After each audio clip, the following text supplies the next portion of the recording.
ఇవి మా టెర్రస్ గార్డెన్లో పూసిన స్పెషల్ లిల్లీలండి. చూడండి ఎంత బాగున్నాయి.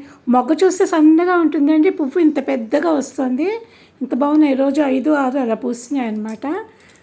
పౌర్ణమి వస్తుంది కదా, బాగా పూజ చేసుకుంటున్నాను. ఇవాళ ఏంటంటే గంగవాయిల కూర అండి. టెర్రస్ గార్డెన్లోనే వచ్చేసింది. గంగవాయిల కూర బాగా ఇంట్లో కూర అయినా సరే బాగా మంచిగా కడిగేసుకోవాలండి. ఏ చిన్న పురుగు పుట్ర ఉన్నా పోతుందన్నమాట. గంగవాయిల కూర శుభ్రంగా సన్నగా కట్ చేసేసుకొని, ఇది ఆకులు ఒలుచుకోక్కర్లేదండి, కాడలతో వేసేసుకోవచ్చు. కాడలు బాగుంటాయి. ఇది చిన్న చిరుపులుపు ఉంటుందండి, గోంగూర దాకా ఉంటుంది. దీంతో పచ్చడి కూడా చేసుకుంటాము, పప్పు చేసుకుంటాం అనమాట. పచ్చడి అయితే గోంగూర పచ్చడి లాగానే ఉంటుంది.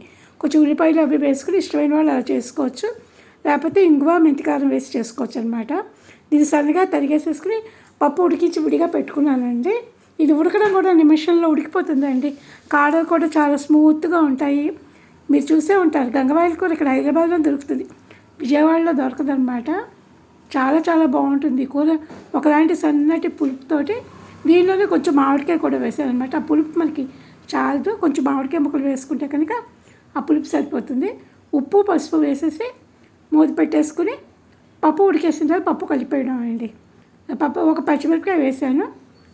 పెద్ద కారం లేదన్నమాట, కమ్మగానే చేస్తున్నాను కూర. పసుపు ఉప్పు వేసేసి కలిపేసిన తర్వాత పోపు పెట్టుకోవడం అనమాట. ఆవాలు, జీలకర్ర, ఇంగువ.